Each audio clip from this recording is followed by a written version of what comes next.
Halo, good morning. Apa kabar Anda hari ini? Selamat bergabung di Liputan 6 Pagi Moji bersama saya, Dana Paramita. Kita langsung ke informasi yang pertama, ini terkait dengan libur tahun baru 2026. Warga Jakarta masih memadati stasiun Pasar Senen untuk mudik ke kampung halaman ataupun menuju ke destinasi wisata di berbagai daerah. Sementara arus balik warga yang kembali ke Jakarta menggunakan kereta juga meningkat. Arus balik libur tahun baru di kawasan Puncak Kabupaten Bogor, Jawa Barat masih padat hingga malam tadi. Nah, selain meningkatnya jumlah kendaraan, kepadatan juga disebabkan sejumlah wisatawan yang memilih berangkat berwisata di malam hari untuk menghindari macet. Nah, kita lihat bersama seperti apa arus balik libur tahun baru di stasiun. Maksud kami di Bandara Soekarno-Hatta, sudah ada Michelle Lawinda di sana. Michi, silahkan dengan laporannya. Yang datang dan juga pergi sama-sama ramai. Terima kasih Michelle Lawinda untuk informasinya. Kita beralih ke informasi lainnya. Kementerian Kesehatan memastikan kasus influenza subclade K sudah terdeteksi di Indonesia. Sebelumnya virus influenza yang dijuluki super flu itu memicu lonjakan kasus flu di negara Amerika Serikat, terutama pada anak-anak. Akibat remblong mikrobus yang membawa rombongan satu keluarga menabrak tiang listrik dan terguling. Belasan orang yang sedang dalam perjalanan wisata terluka. 3 orang tewas setelah sebuah mobil pickup menabrak rumah dan 4 sepeda motor di Ngawi, Jawa Timur. Diduga kecelakaan terjadi akibat mobil pickup mengalami remblong saat melintas di jalan menurun. 10 villa di Bali hangus terbakar saat malam pergantian tahun. Pemicu kebakaran akibat percikan kembang api yang dinyalakan oleh salah satu tamu yang menginap di villa yang terbakar.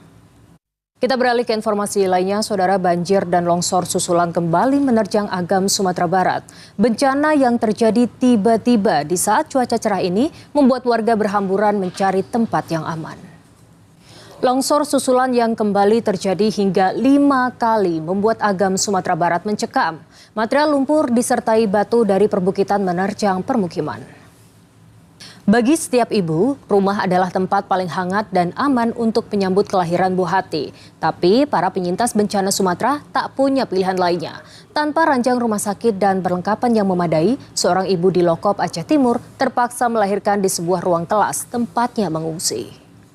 1 bulan pasca bencana banjir bandang di Aceh, Tamiang, kondisi kota masih lumpuh. Berbagai sektor masih belum pulih. Salah satu sektor yang terdampak adalah perikanan. Ratusan nelayan belum bisa kembali melaut karena alat tangkap dan perahu mereka rusak terbawa arus banjir. Tayangan lengkap informan bisa Anda saksikan di video dan YouTube Liputan SCTV. Kita beralih ke informasi lainnya. Presiden Prabowo Subianto meninjau proyek pembangunan 600 unit hunian sementara atau Huntara bagi korban banjir dan longsor di Kabupaten Aceh Tamiang. Pembangunan yang diinisiasi oleh BPI dan Antara ini diharapkan menjadi solusi cepat dan efisien untuk pemulihan pasca bencana. Nah, yang ini sering kejadian nih, diduga salah mengikuti peta digital, sebuah mobil sampai-sampai terperosok ke empang pemancingan milik warga di Ciledug, Kota Tangerang, Banten.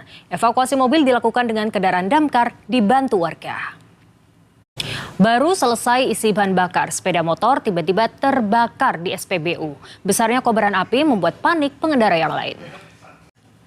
Tim Basarnas gabungan menemukan satu lagi jasad. Anda masih bersama kami di Liputan 6 Pagi Moji. Tim gabungan Basarnas, TNI, Polri, dan masyarakat kembali menemukan satu jasad korban kecelakaan kapal di Kabupaten Kepulauan Yapen. Hingga saat ini 16 penumpang masih hilang.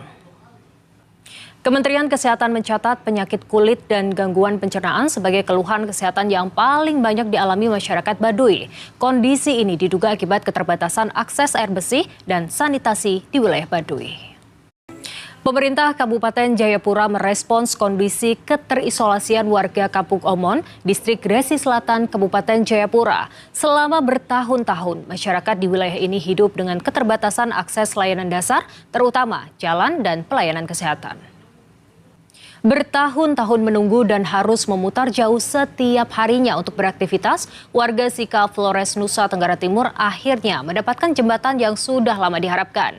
Jembatan baru ini menjadi penyambung harapan untuk meningkatkan kesejahteraan warga. Mobil yang membawa rombongan. Kami lanjutkan kembali Liputan 6 Pagi Moji. Akibat remblong, mikrobus yang membawa rombongan satu keluarga menabrak tiang listrik dan terguling. Belasan orang yang sedang dalam perjalanan wisata terluka. Kini saatnya kami hadirkan pantauan lalu lintas pagi bersama rekan NTMC Polri. Sudah ada Bribtu Eklesia di Megamendung Puncak, Bogor, Jawa Barat. Halo, selamat pagi Bribtu Eklesia, silakan dengan laporan Anda. Bribtu Eklesia, terima kasih untuk informasinya langsung dari Puncak, Bogor, Jawa Barat. Nah, nggak cuma ke Puncak nih, libur tahun baru 2026 warga Jakarta juga masih memadati stasiun Pasar Senen untuk mudik ke kampung halaman ataupun menuju destinasi wisata di berbagai daerah.